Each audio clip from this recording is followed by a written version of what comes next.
I had shown you a particular video on me and my mind. Today, instead of showing you a video, I will share you two important stories, which is of very great and eminent personalities, which they have devoted their entire life into the Krishna consciousness, Bhakti Yoga. So instead of video sharing today, we will do storytelling. Very important story, very important. Something which we can learn from them. Such great personalities inspire us of what to do, how to do, and what's the purpose of the life. Because Bhakti, Krishna consciousness, and Karma, this is something which is not so easily available, and we can't go and purchase into the super mall. For this, we have to do rigorous work. We have to work it out. We have to see that we deliver what has been needed as per the scriptures.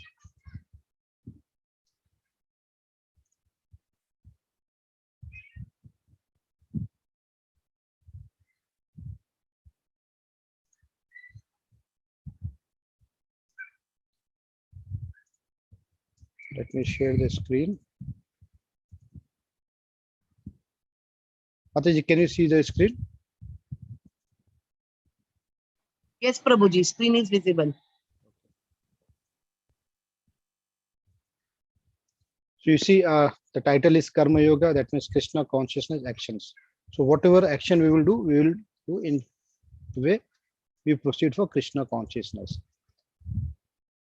Still, even we have completed chapter number 4. Arjun confusion is still there. We are taking 18 days, approximately 18 hours to complete this Bhagavad Gita, and that to the level 1, not the level 4.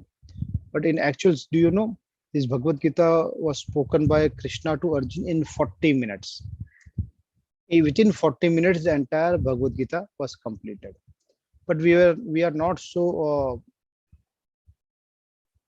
strong, neither we are so smart, neither we are so intelligent like Arjun or Krishna.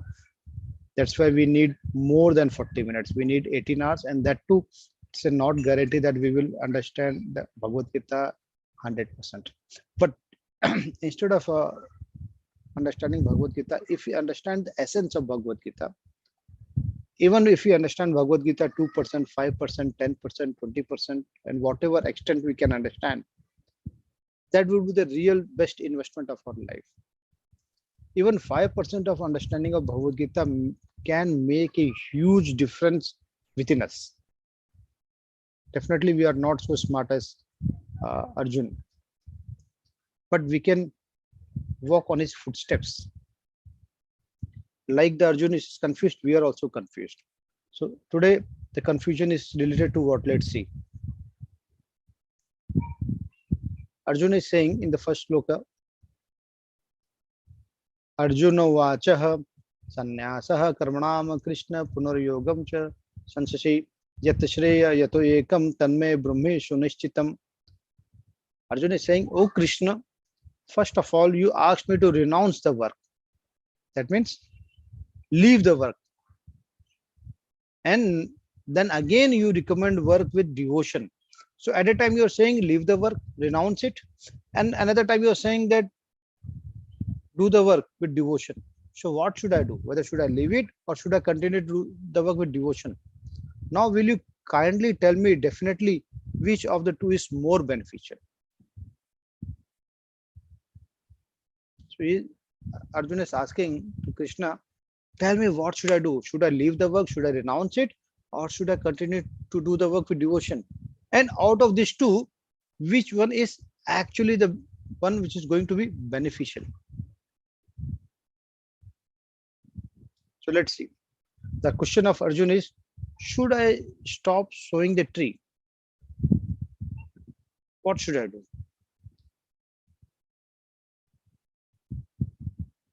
Or should I stop expecting the fruit? Because if I don't sow the tree, that means seeds will not be sown, then tree will not come. And when tree will not come, the fruits will be not there. So should I stop expecting the fruit? What should I do? Tell me. I'm literally confused. Now comes the term which is known as Nishkam Karma. Very, very important thing. This needs to be understood thoroughly. Niskam Karma and Sakam Karma both are different, completely opposite. Niskam Karma means to do everything without expecting anything in return. That means we will continue to do the work without expecting any benefits, without expecting anything in return. That means only one way of traffic. You will just do the karma. You will just do the work.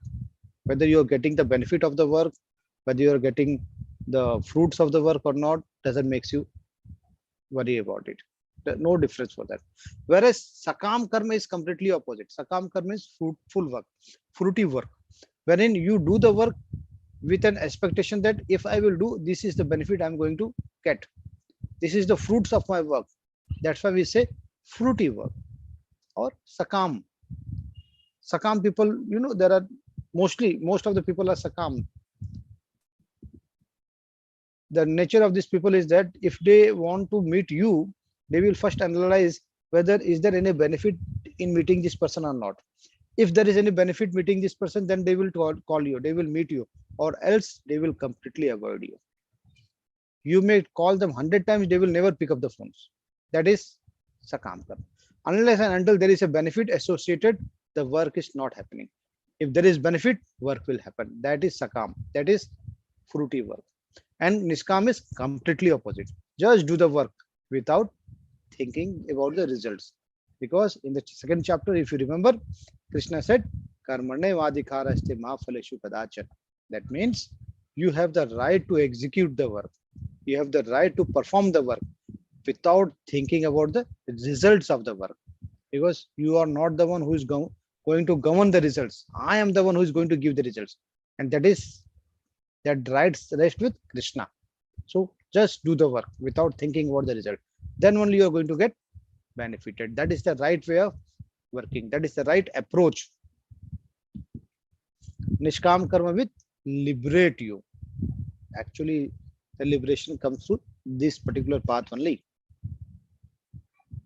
Now let's see the second sloka.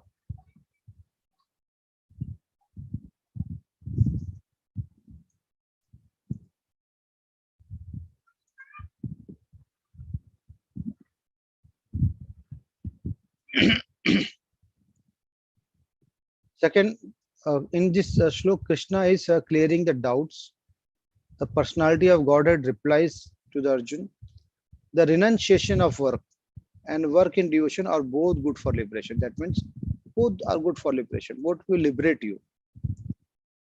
But of the two, working in devotional service is better than renunciation of work. He's saying both are good, Arjun. Either you can renunciate, you can leave the work, or you can continue to do the work with devotion. If you are doing the work with devotion, that is more preferable, that is more better, that is recommended. Both are better, but the second one, working with devotion, is much better. So in the first sloka, Krishna asked the question, sorry, Arjun asked the questions to Krishna, and in second sloka, Krishna is answering it. Now let's discuss about the story. Do you know Raja Nirik, fruity works of Raja Nirik? Have you ever heard about him? If you ever heard about him, then do tell me. If not, then I will tell you the story.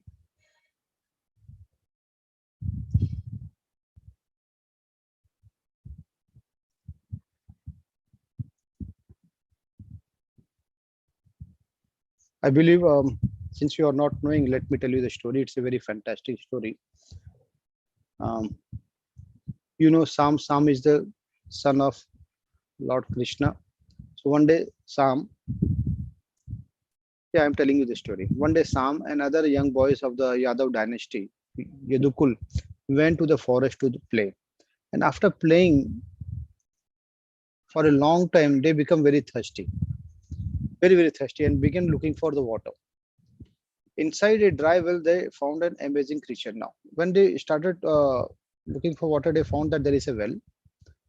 And with the hope that they will get water, they went to the well and they found that the well is quite dry. There is no water. But there is a amazing creature, a huge lizard, huge size of lizard, resembling kind of hill. The boys felt sorry for it and they tried to pull the lizard from the well so that he can escape from that well. But after several attempts with serious attempts, they saw that they are not able to rescue the creature. They couldn't pull it out. And with such a failure, they get demotivated. And then they went to Lord Krishna and told him about what had happened. Then, after listening to this, God already understood that what is the actual situation. But then also he went, accompanied them to the forest, to the well.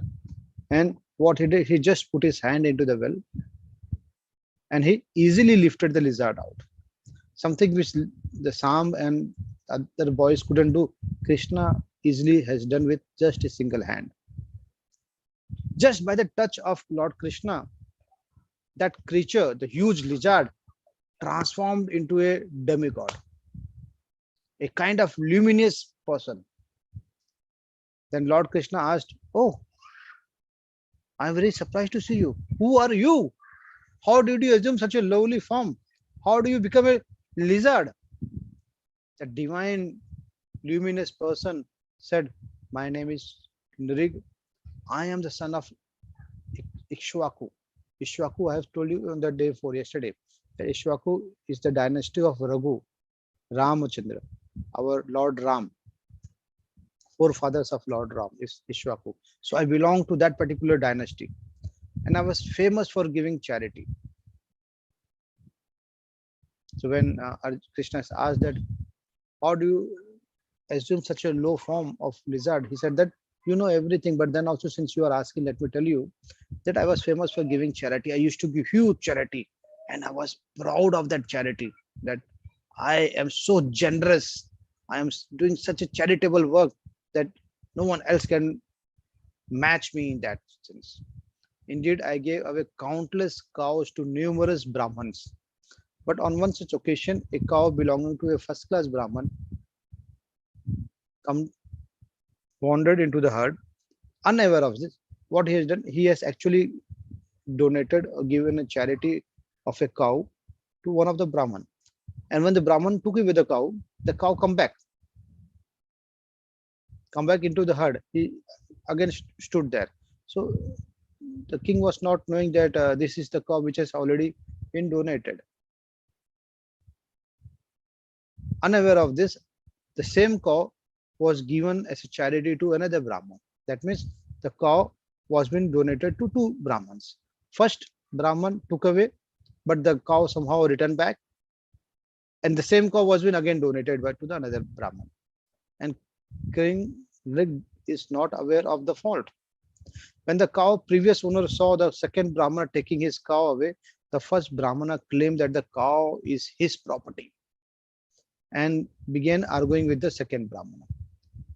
After quarreling for some time, they approached the king, approached him, and since this Raja Rig saw that both are quarreling, he pleaded them that don't quarrel.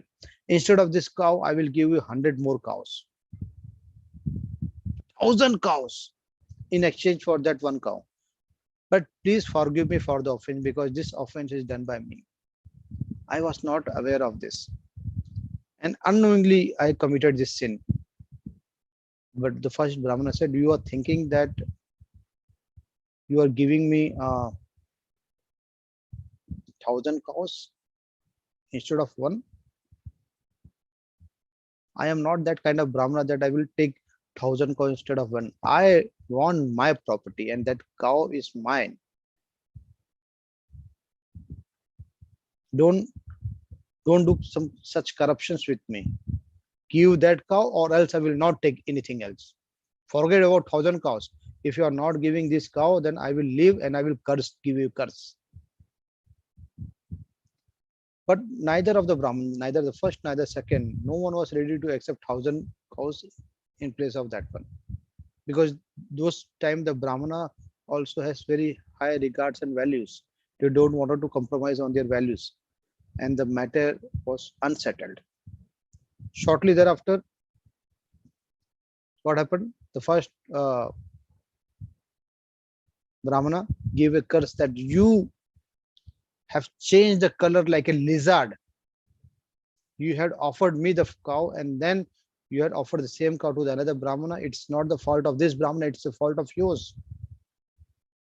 You are like a lizard. I'm giving you a curse that you will become a lizard. And shortly after he died, when the Yamdutas presented that king in front of the Yamraj, Yam asked him that I prefer, what should I do prefer? Since he has done too much of charity, that means pious work has been done. So what should be done? Whether you want the benefits of this pious work or you want to enjoy the sin which you have done to the Brahmanas. So I decided to suffer my sinful reaction first. And because of that, I got the body of this lizard. After Rick told this to Krishna, he offered his prayers to Krishna. But Krishna said that you were doing charity, good work. But since you were doing charity, you were thinking that I am the one who is capable of doing this charity. No one else can match my quality of charity. So you were doing this sakam work, fruity work. So you wanted that your name and fame should be spread in all the direction of the globe. In the world, everyone should be following you. They should pay respect to you. So that was a sakam karma. Because of your fruity work, you got this curse. You have to follow or you have to go through this suffering. But since you have done charity, you will get the benefits also. So he went to the heaven. So this is something we should understand, that it's very important to understand that whenever we do any kind of pious work, it should be without fruity works. If it is without fruity work, then you are going to get benefit of it, or else this fruity works can land you in trouble. So that's the story of the Raja Anrik. So we should learn from Raja Anrik that we should do the fruity works, but in the Nishkam way, not in the Sakam way. Else it can backfire us.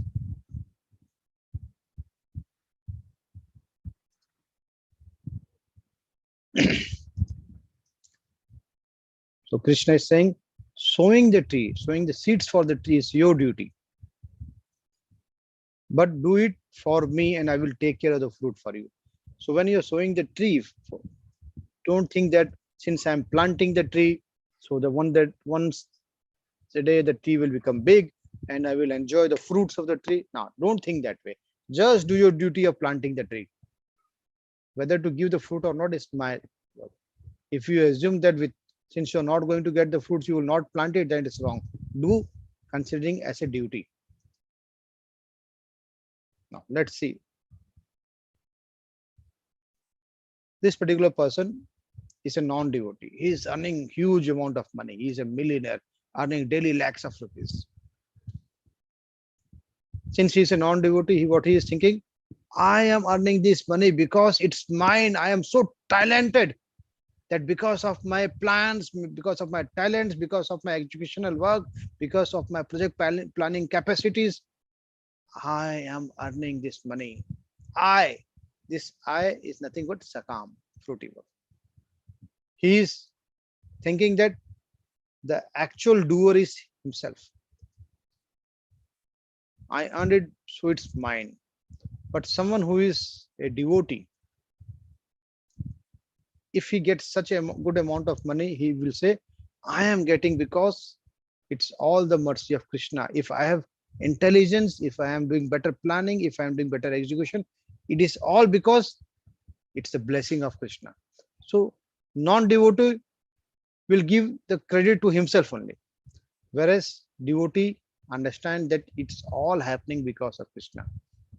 Because without the will of Krishna, not a single leaf can be moved. So if he is getting such a good opportunity, it is all because of mercy of Krishna.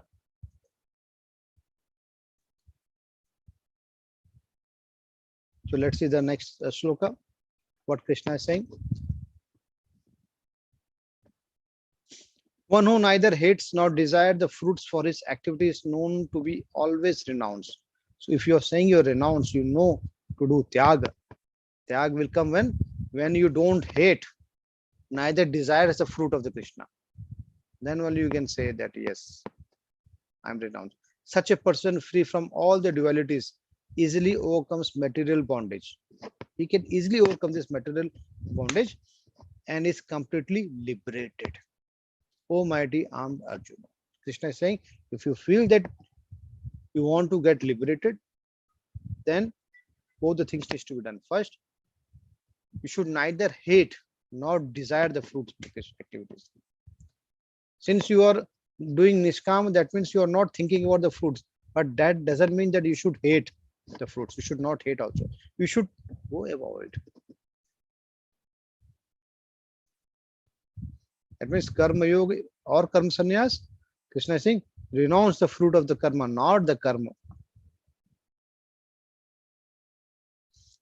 Now, do you want to listen this story? Very, very fantastic story. Ram Namachar Haridas Thakur. If you want to listen the story, I can share the story with you. The purpose of the story is to tell you the power of japa. Let me share that story with you.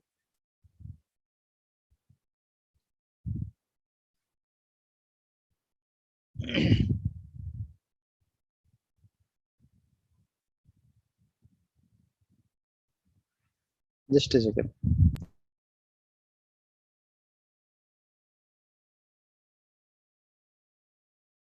अच्छा ठीक है मैं करके देखो करो एक minute. Okay, let me tell you about Haridas Thakur. Haridas Thakur is actually given the name Namachar because he used to do this Nam Jap with such a great devotion that Chaitanya Mahaprabhu offered the title as Namacharya. Though he was born in a low-class Muslim family, he was a Muslim. But Lord Chaitanya devotees respected him as being better than the best of the Brahmanas. He would not eat or sleep until he finished his daily quota of chanting the name. He used to do 192 japas. We can't do jap of 16 mala also, but he used to do 192 jap. So once in a while, what has happened, since sannyasis doesn't stay on a particular place, so he moved. He used to always travel.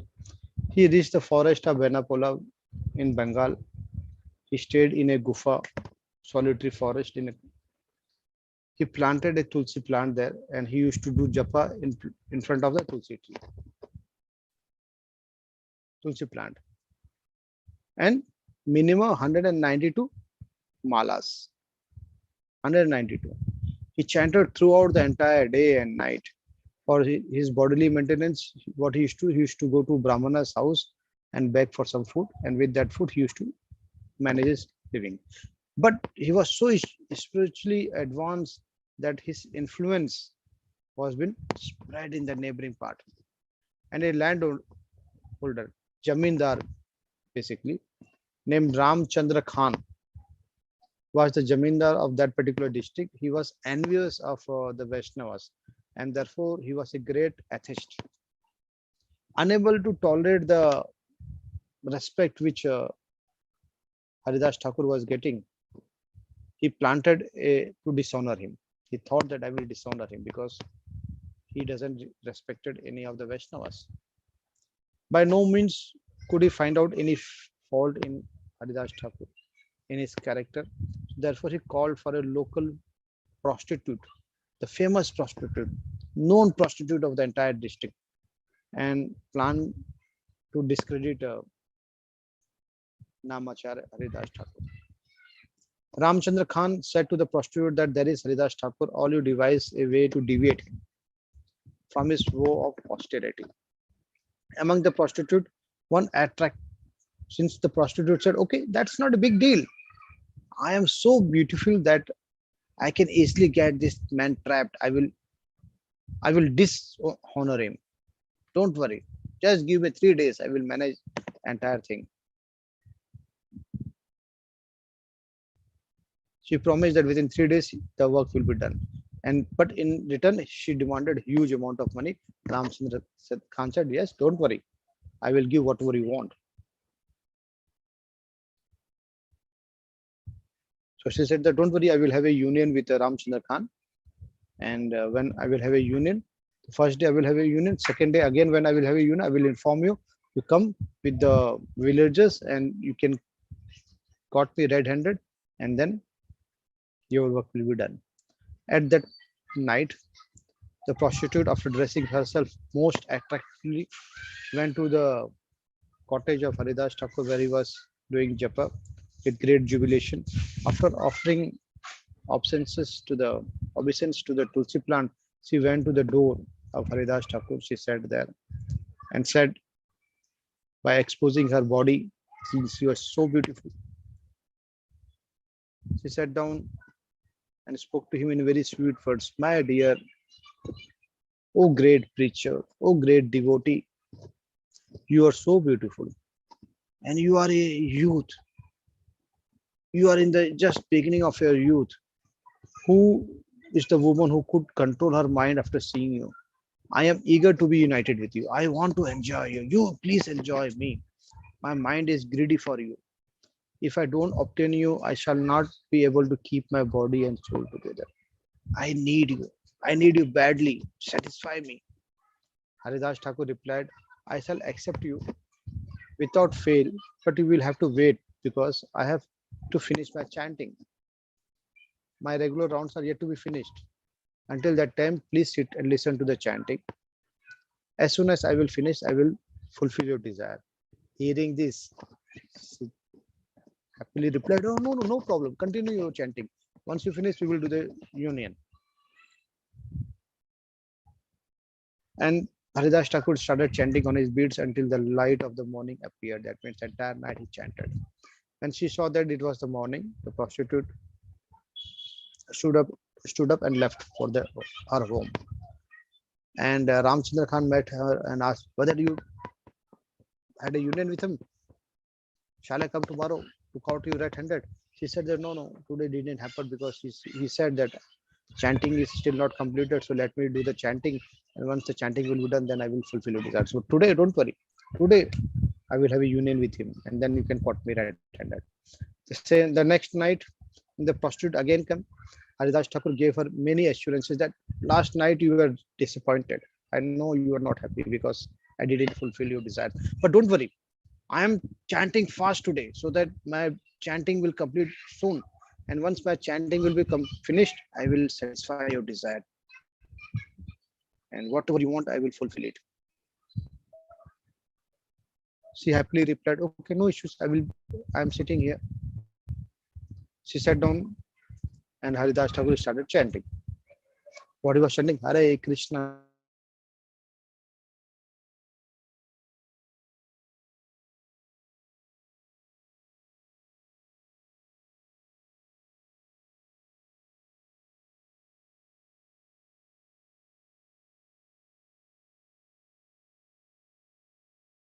Rama, Rama Rama,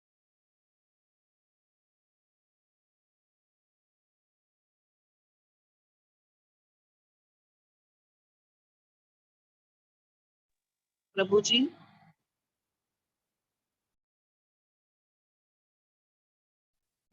Hare Krishna, can you hear me? Hare Krishna, Yes, can you hear Prabhuji. me? Now, Mataji, can you hear me? yes, Prabhuji.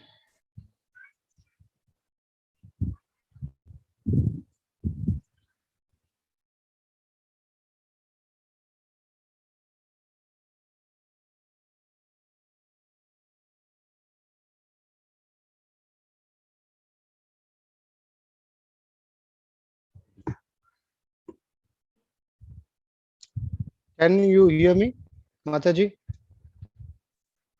Yes, Prabhuji, we can hear you.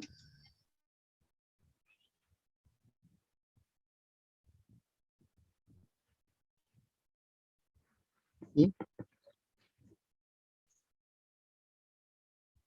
Okay, you can hear me. Then I can continue. Let me share the screen. Yes, Prabhuji. Okay. Screen is visible, Prabhuji, now. Okay, just a minute, Mataji.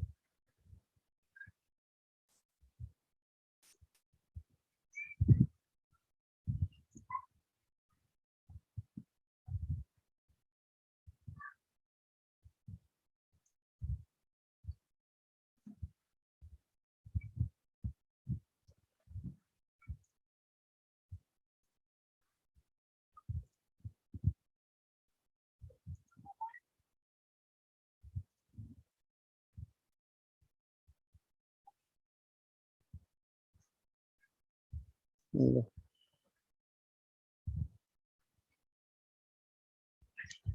sorry for the disturbance. So, on the second night also, since he was not successful, Namna Haridas Thakur said, tomorrow I will definitely fulfill your desire because I have taken a vow that I will chant at least 192 rounds of Hare Krishna Mahamantra. Tomorrow you come, guaranteed I will fulfill your desire. The third day she came, she again said that Haridas Thakur said, just give me some time, I'm going to finish my rounds.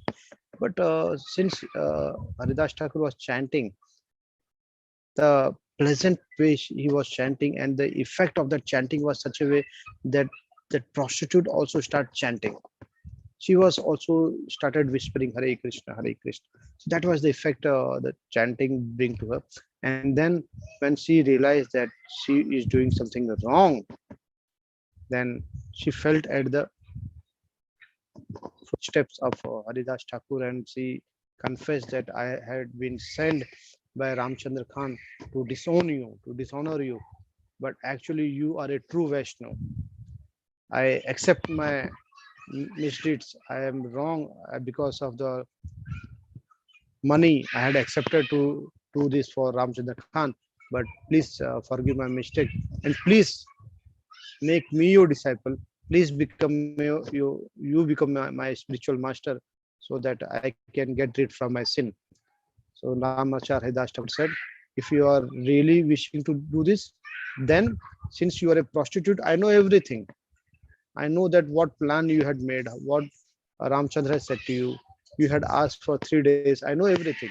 But if you're really wishing to change yourself, wanted to be a disciple, first go and whatever you have earned the money through your prostitution, distribute into the needy ones, distribute to the poor, distribute it to the brahmanas, and then come into a very simple cloth in a single sari you come, and that too the sari has to be very simple.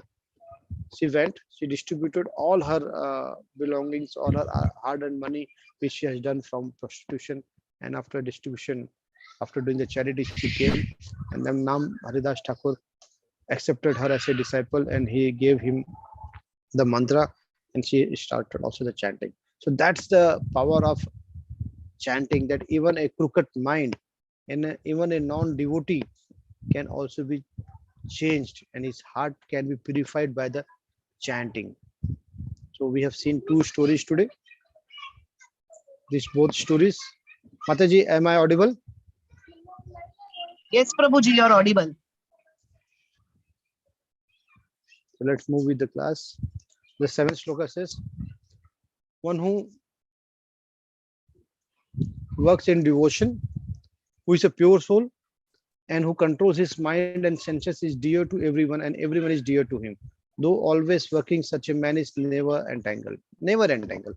So anyone who works in devotion, anyone who is full of bhakti in him, aha, he is actually a pure soul.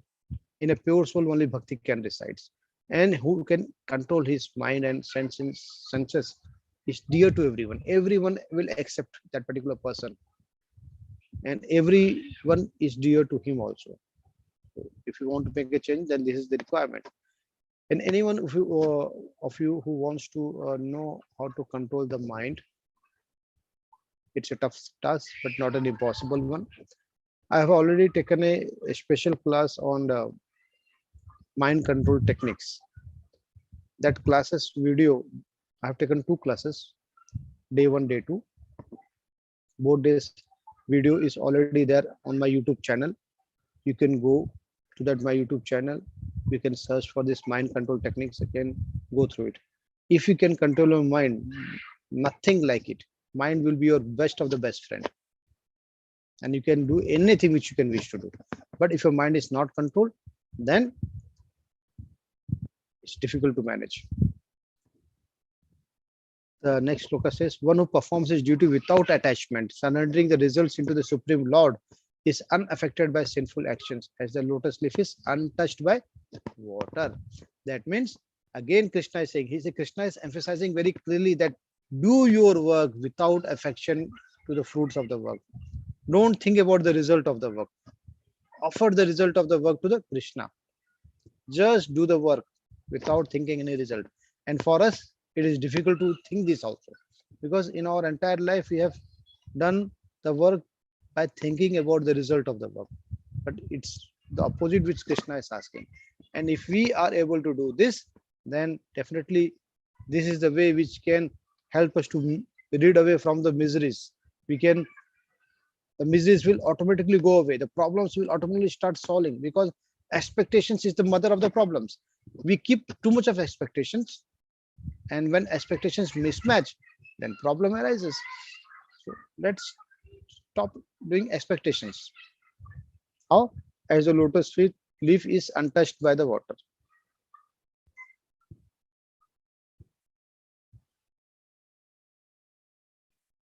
Let's see how Prabhupada is chanting.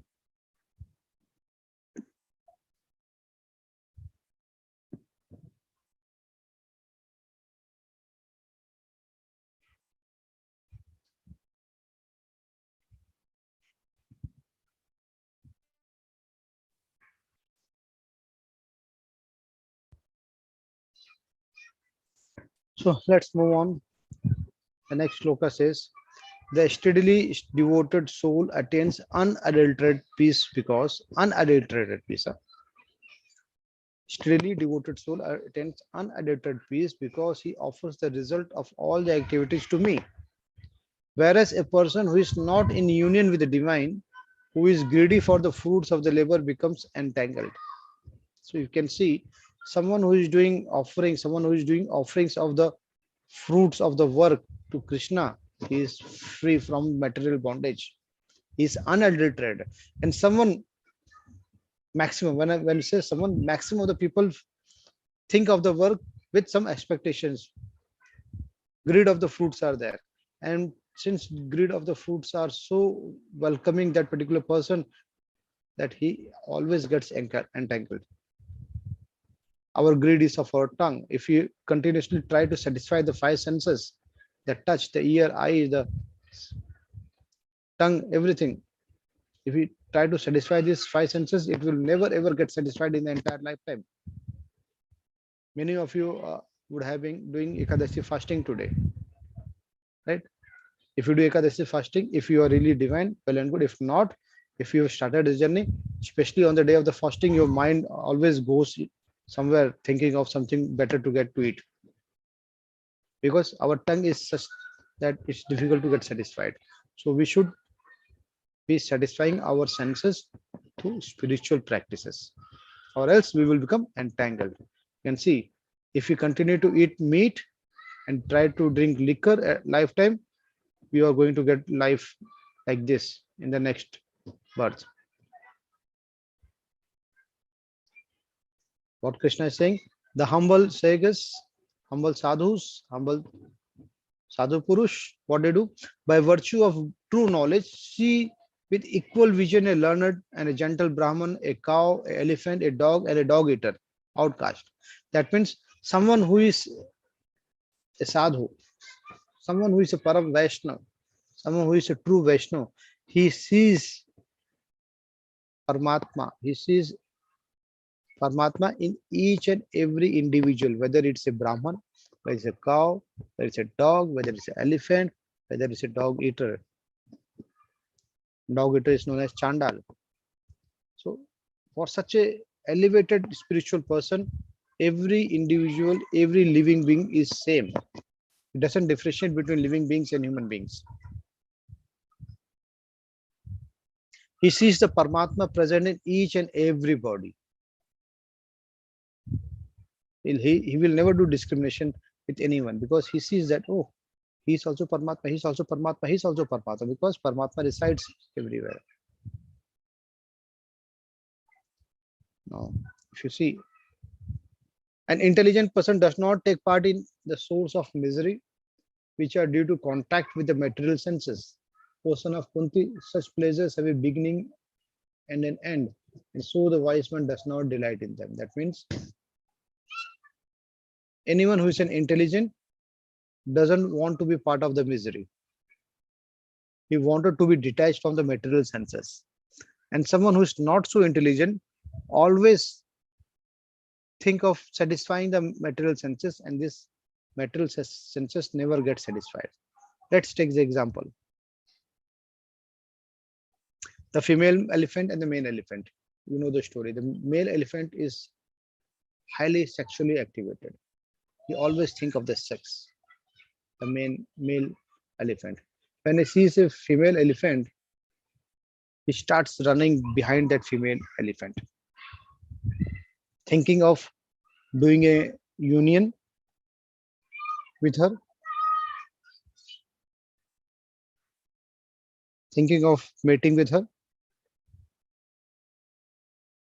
But you know, this feeling of satisfying the material senses, that's into the problem. But people like huntsmen who wanted to hunt these animals, they already know the weakness of elephant. So what they do, they show him a female elephant, and when the male elephant sees the female elephant, he starts running to get the female elephant.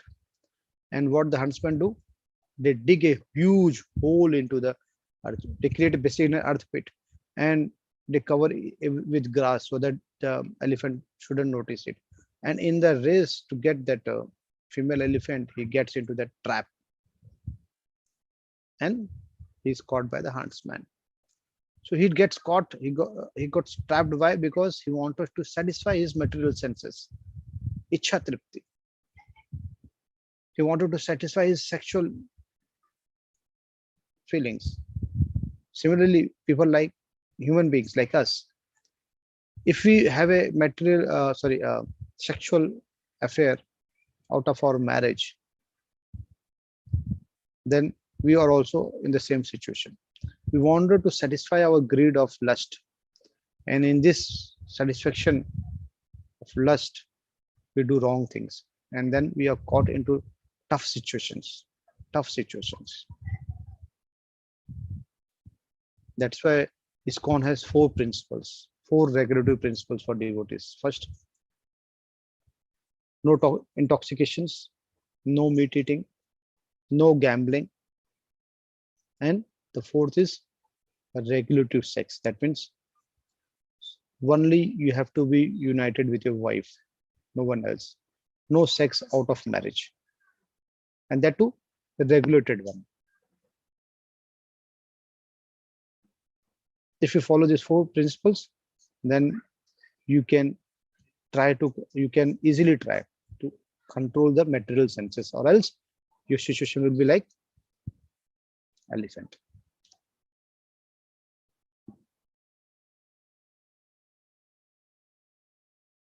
You can see this situation. This is a pictorial way to explain you someone who is running for money, satisfaction in material desires. Okay, someone is looking for woman, sex. Someone is doing murder because of money or property or anything else, any other desires. This all lands you into trouble. This all lands because anything in excess is a problem. Anything excess, even money in excess is a problem. Property in excess is a problem. Sexual desire in excess is also a problem. That will land you in trouble. What Krishna is saying. A person in full consciousness of me, knowing me to be the ultimate beneficiary of all the sacrifices and the austerities, the supreme lord of all the planets and the demigods and the benefactor and well wishers of all living entities, attains peace from the pangs of material miseries. That means, if you see, I'm again repeating the text. Krishna is saying, a person in full conscious of me. That means someone who knows very clearly that who is Krishna. He knows Krishna to be the ultimate beneficiary of all the sacrifices. That means whenever we do sacrifices, whenever we do yagna, the beneficiary of the yagna are demigods, but the actual beneficiary, actual param bhokta, is Krishna himself, Supreme Lord himself. He controls the entire planets. He controls the demigods. And he is the well-wisher of all the living entities including human being, living things, plant, animals, everyone. He attains peace from the pangs of the material miseries. Someone who understands this reality, someone who implement this reality in their mind, someone who really believe this reality, not only understanding it, believe this, then he can easily cross the ocean of miseries. Because whenever we do yajna, whenever we do sacrifices, it is meant for the demigods. But the chief of demigod is Krishna himself. Bhoktaram yat tapsam sarvalok maheshwaram srihad sarvabhutanam gyatamam shantim ichchati. That means he can attain the peace, the real peace, or else everyone is running behind of mental peace. Right? Everyone is trying to find out peace. Men find peace in earning money. Women find peace in relaxing because they are always tired of doing work into the kitchen, and other they take care of the many more responsibilities much than the man. Students want peace from education. They are loaded with so much of bookish knowledge, so much of homeworks, everything. So everyone is running behind of peace. A diseased person wants to get the peace by getting free from the diseases. Everyone is running behind the peace, but no one gets the peace because peace is not there. Peace is there in the lotus feet of Krishna. And until unless you realize the importance of Krishna, until unless you realize that he is the one who is the supreme, he is the supreme. And if you follow the orders of Krishna, then only you are going to get the actual peace. You have to surrender into the lotus feet of Krishna for this. If you surrender, and we have to always understand that we have to think of our work, not the fruits of the work, not the benefits of the results of the work. If we think in that way, if we keep expectations, then we will be always lost in the misery only. We will be always be in pain. So let's move. Let's see the peace formula. Peace formula is what? Supreme controller is who? Krishna. Supreme enjoyer is who? Krishna. Only well-wishing friend is who? Krishna. So this is the peace formula. If we understand these things, then we can really attain the peace. So what is the life lesson from today's chapter? Concentrate on your goal. You should know what your goal first of all. When you know your goal, you should concentrate on your goal.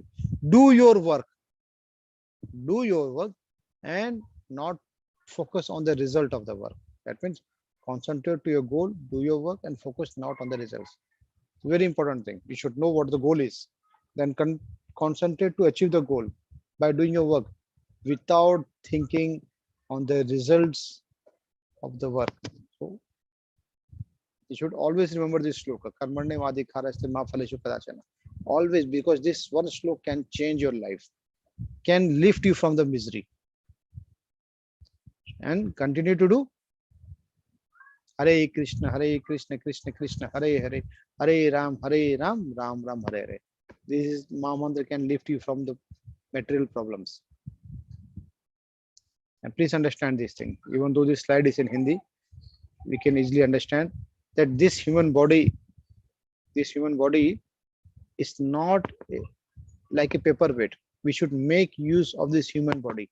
This human body is given to us not for sleeping, not for mating, not for wasting the life, but this human body is given to us to make progress in our spiritual activities, so that the next birth which you get, we should get for offering or for doing service in the lotus feet of Krishna. Or else there is no difference between animals and us. Animals also does the same thing. They also sleep, they also eat, they also do mating, they also defend. Same we are doing. So there is no difference between us and the animals. The only differentiation is that we are human beings with intellectuals. We have knowledge. So let's make use of knowledge. Let's not be a normal paperweight. We are actual a bar of gold, which is much precious than the paperweight. So let's utilize this body in the service of Krishna. So with this, the chapter today is end. And if you have any questions, please feel free to ask. Atish Prabhu, you have already done the hand raise quite a long time before. Yes, Prabhuji. Shall I unmute? Yes, yes, Mataji, please. Okay. Atish Prabhuji, please unmute. Atish Prabhuji, yes. Yes, Prabhuji, pranam, pranam, Ekadashi ka bhi pranam. Hare Krishna, Prabhu, Hare Krishna. Today I would like to chant one thing. I just learnt it and I don't know the validity of it. It is said that chanting this one, it is equal to reading a complete adhyay of Gita. It is Ganga Gita Savitri Sita Satta Pratiprata Brahma Boli Brahma Vidya Trisandhya Mukti Gheni Ardha Matra Chidananda Bhakti Bhranti Nashini Vedattai Parananda Tattatta Gyan Manjari. Is it correct? Yes, yes, true, true. But you can chant only when you know what's the importance of the chanting. Why we should chant? For this, you need to read the Gita. Gita gives you the knowledge. That's why when you get the knowledge, then only you can value the importance of this mantras. True, Guruji, very true. And I wanted to ask one question, Guruji. Uh, Sometimes we are so much tied up in life that knowingly we do uh, foolish things, sometimes wrong things. And it so happened in my life a few times that was in a situation and I did something wrong and I felt bad about it, and then I straight away went home, and the first thing I did, I stood in front of my mandir and I told God, see what I had to do, and I offered this action to you. I don't so it and does this take away the ill effects of the bad thing that you just did? Prabhu, Like you if you have asked to the God to forgive us for the act which you have done with a true sense of feeling, then yes, it really helps. But with a word of caution that it should be not a repetitive kind of work, because yeah. every time you do wrong thing, and if you surrender to the Krishna, that means you are just making use of the opportunity. No, no, It no. is I don't not want to like, do it. yes, yes. Yes. And last one question, that does good karma, like if I have even done things knowingly which was wrong and I shouldn't have done it, Mhm. if I do good karma from now on and never and try never to make a mistake, I can only try. If I try to never make a mistake and always try to please the Lord, remembering Him all the time, does it cancel my bad karma? Prabhu, today we are into the fifth chapter only. 13th chapter is yet to come. Krishna himself has said in Bhagavad Gita that someone who offers me, surrenders to me with 100% concentration, satisfaction, without ifs and buts, without any doubts, then based on the seriousness of offerings which he has done to me, I have the rights to get him rid of all the sinful karmas which he have done in the current life and in the previous life also. So Beautiful, Maharaj. that's the guarantee which Krishna does give us. And when Krishna gives us the guarantee, we should take that guarantee, because that guarantee is not going to void. Yes, Jai Shri Krishna Maharaj Ji. Hare Krishna, Hare Krishna. Hare Krishna. Thakur Ji, Ram Krishna. Megha Mataji, please unmute. Megha Mataji. Yeah. Ram. Hare Hare Krishna, Krishna, Hare, Prabhuji. Hare Krishna. Prabhuji, I just wanted to know why the 16 rounds of mala have been prescribed. Mataji, in actual, it is not 16 rounds, Mataji. It is 64 rounds. But we are into the age of Kali, and we can't even chant one round if we don't have the wish. 16 round is also many times difficult. So Prabhupada has reduced from 64 to 32 and 32 to 16, and he has said, "This is my order." That minimum 16 rounds has to be chanted. And when a spiritual guru gives an order to the disciple doesn't have the rights to question spiritual guru. Why only 16? So we couldn't question. Couldn't we should never question Prabhupada that why 16. Prabhuji, I was But not. I was just but asking why. let, I am giving you the actual reason behind it. Actually, it was 64, 64 to 32, 32 to 16. But he said that if you do the 16 round of chanting with 100% devotion, dedication, quality chanting is done by you. I will take you, I will hold your hand and take you to the Goloka.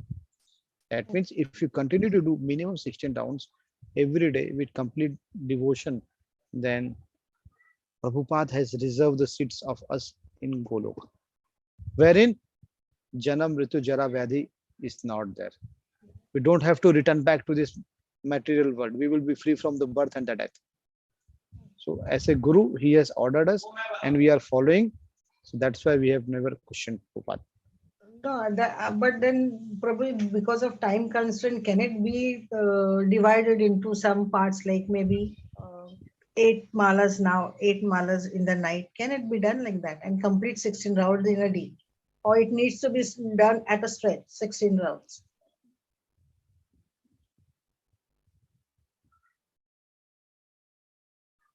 But I am extremely sorry to everyone that got your point, Mataji.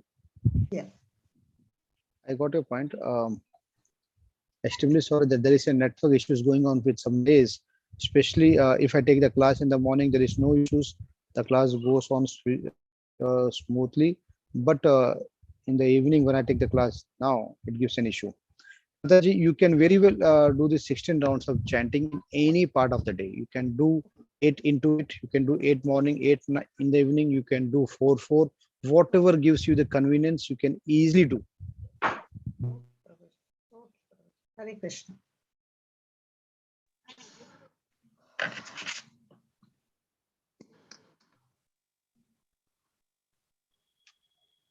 No more raised hands, Prabhuji.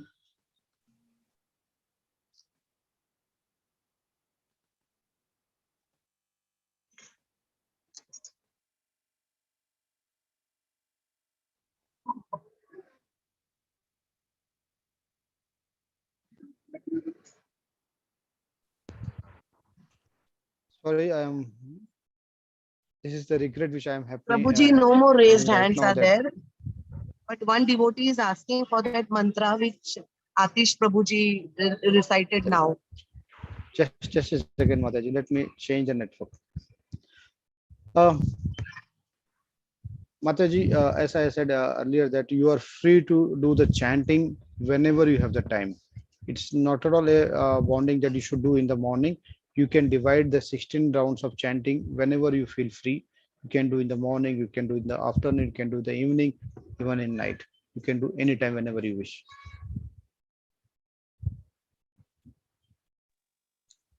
Hare Krishna, Mataji. Prabhuji, Yeah. Atish Prabhuji just chanted one mantra now. Okay. So some devotees are asking for that mantra. As Prabhu, if you have the copy, you can put it into the chat box. You can put into the chat box, Prabhu. I don't have a copy of the mantra available readily with me right now.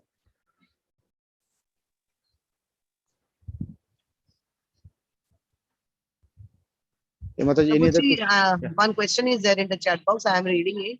Mhm. I have one question. You said do your karma and don't expect results. But in office, we always look forward for promotion and appraisal. True. Whenever we do the work in our office or in our professional environment, we expect in returns that every year we should get a decent increment, every year we should get a promotion. And suppose you don't get an increment, you don't get a promotion, don't you get demotivated? You feel that my work which I am doing is not been appreciated. No one is appreciating my work. I am doing a work without any kind of rewards and recognitions. And that's the difference. So when you do the work without any kind of fruitive results present in your mind, it's a one way of traffic. That means you are doing the work and you know that it's, since you are getting salary for that particular work, you are doing it. So when you do the work with complete dedication, you will excel in your work.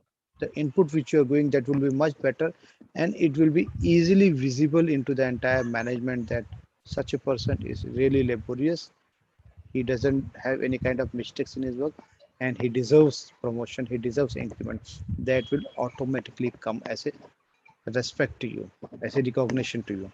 But if we already think that I should get an increment, I should get a promotion, and if we don't get, then there is a problem. Expectation mismatch happens.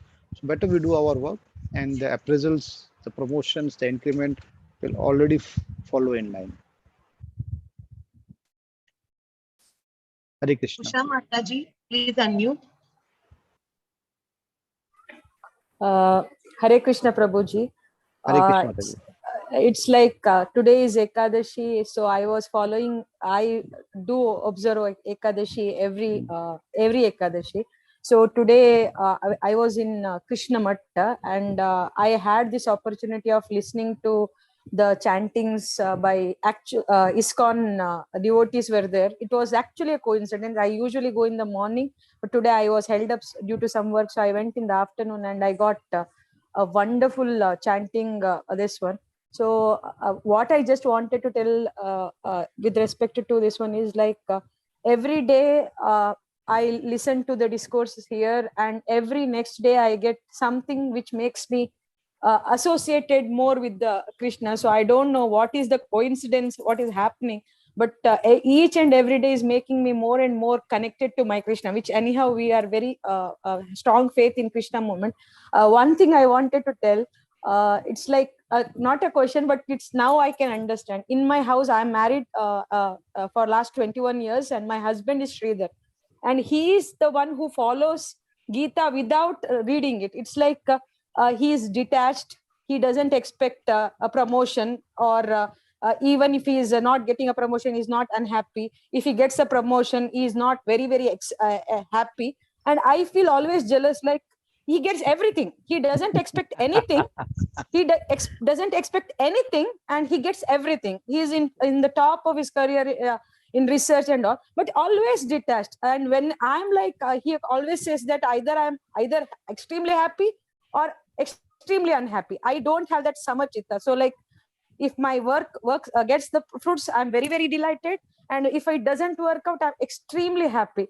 And on the contrary, he always tells me don't expect, and it will happen if it has to happen. So now after listening to the discourse of Gita, it's already there, and maybe the expectation is the reason for all the unhappiness, and it's difficult to implement. But definitely what he was telling and what Gita is telling and what Krishna is telling, everything makes sense now. That when we don't expect, then only, and when we totally surrender to the supreme, then only we'll get it. Why I wanted to tell is that my husband is not a great devotee. He doesn't chant like I do. He doesn't do the discourses of which I do, Vishnu Sahasranam. I do the ritual and all those things. But again, all the good things in our house happen to him.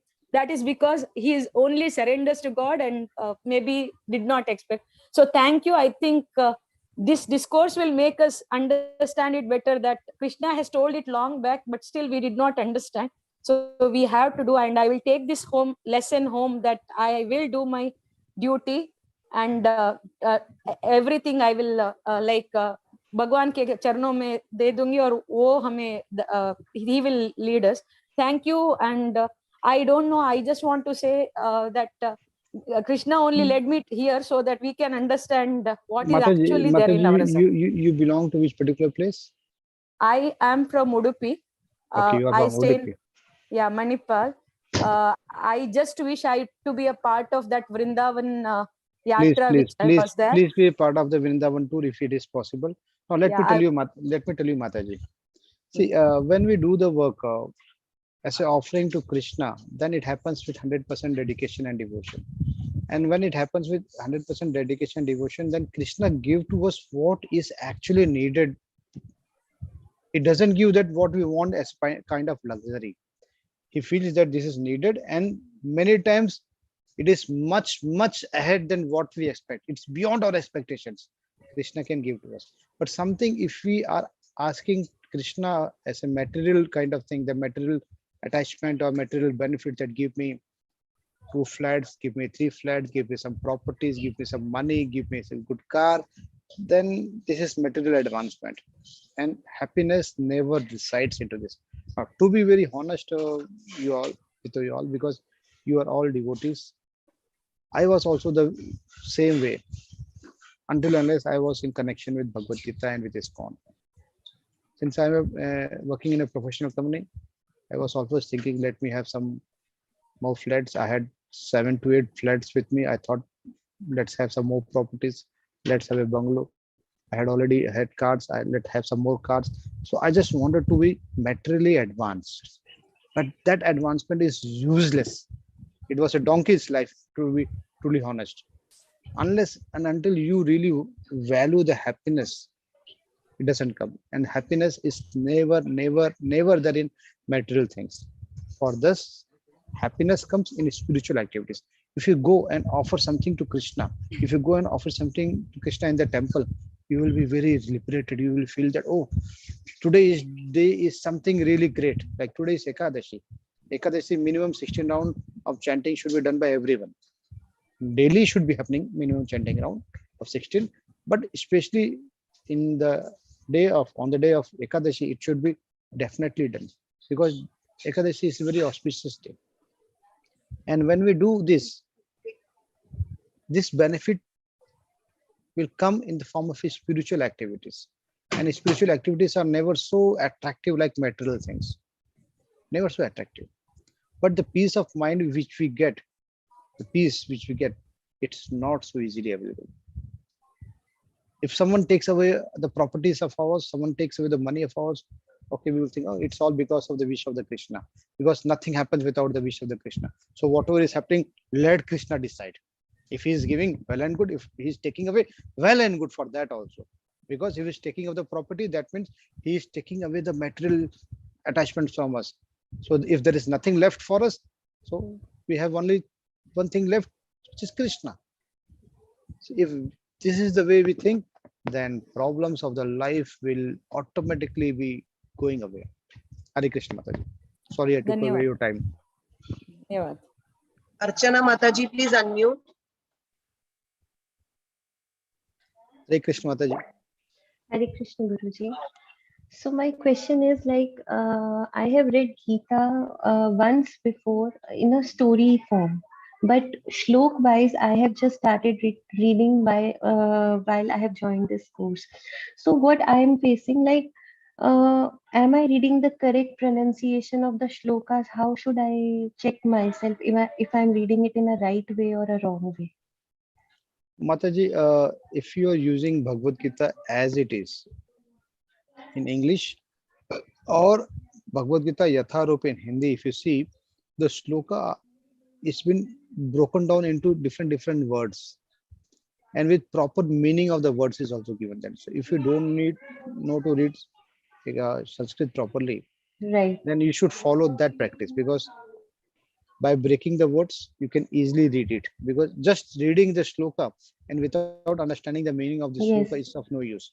So it's better to read word by word in the shloka, get the meaning, understand the meaning in the bhavarth which is there. And if you want to understand more deeply, then purport is also there, which is tatparya. That will give you the complete sense of understanding method. Okay. Okay. Thank you, Yeah. sir. Hare Krishna. Okay. Hare Krishna.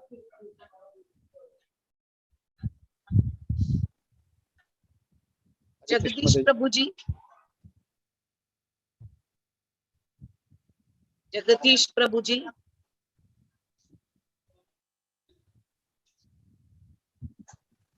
I am Hare Krishna. Hare Krishna. I am Mataji. I am Hare Krishna. I am Usha Rani. My spelling is French. In French. I'm from Pondicherry. Okay. I'm from Pondicherry. Mhm. I'm attending all your course. Thanks a lot for the opportunity given to me. Many of the courses I have attended and I have received certificate from you also. Mhm. But really excellent. You are doing wonderful discourse, heartfelt appreciation, Hare Krishna. and very inspiring and divine experience. Really enhanced more day by day. I'm observing and watching, listening, everything. I enjoy the maximum. But I want to do the advanced level course. Already I registered, but I couldn't continue that because I did it in Tamil. And I feel it is not regular. I don't know whether the timings are not regular to me or I'm not punctual. I do not know. But on the day I listened that you are also handling advanced level course. If you permit me, shall I join your course also? Mataji, I am taking the level 2 advanced level course in Hindi. Hindi And only. yeah, I'm taking in Hindi because I normally take the class either in English or in Hindi. Okay. So level 2 Yes. is I'm taking in Hindi, and that course is towards the end of it. I'm taking the 16th chapter. 16th. So yeah, Next time, will you permit me to join? yeah, sure. Mataji, whenever any a level 2 class or level 3 is happening, a message comes into the WhatsApp group where you have Uh, already enrolled, and just go through the message. That message itself is very self-explanatory. You can register for the course and you can join it, Mataji. because in Tamil only one schedule is available, it seems. Mataji, Uh, I'm not very well versed. Sorry, not versed only for Tamil. I can only take in English or Hindi, Mataji. okay, but daily I'm doing 16 rounds, That's great. Prabhuji. That's And really great, Mataji. during Ekadasi, chanting all the 700 slokas, and I'm just doing because totally devoting my time because I'm retired vice principal from government high secondary school. Great, So, Mataji, great. I have a lot of time to realize, and I'm nearing towards year level, I could say. Really very good explanation, heartfelt, heart touching also, because I have heard many discourses, but yours really amazing that Hare Krishna, Mataji. It's I all should. Krishna grace. Thanks a lot. We should all Because thanks next to Krishna. level, how to apply, from whom I can get the Mataji, application. that's what I'm saying. You are already attached to the WhatsApp group, so you should not leave the WhatsApp group even after the completion of the course. So Your course. whenever there Ah, is an announcement of level 2, level 3 programs, it comes to the WhatsApp group only. Go through the WhatsApp messages, and that WhatsApp messages will help. because it is said that once I register, that same number should be continued like that. It was instruction given to us because I have the number, but can I change for the English medium? You can, Mataji. You can. Ah, okay. Hare Yes. Krishna. Hare Krishna. Hare Krishna. Thanks you. Thanks, your Lord, Hare Prabhuji. Krishna. Dilsher Prabhuji, please ask your question. Hare Krishna, Prabhuji. Hare Krishna. Hi, sir, am I audible? Yeah, Mataji. Yes. Okay, so my first question is this only. Why everybody is addressed as Prabhuji and Mataji? Oh, very good question, Mataji. Good Actually, evening, and I'm from Noida. Dilsher is my son, so that's how okay, I'm Mina. Hare Krishna. See, Mataji, it comes out of a respect, and why we are saying as Mataji said Prabhuji.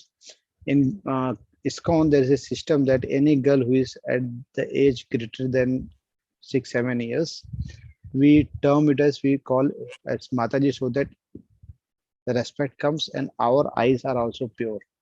We shouldn't be getting entangled by any of the misdeeds of our own.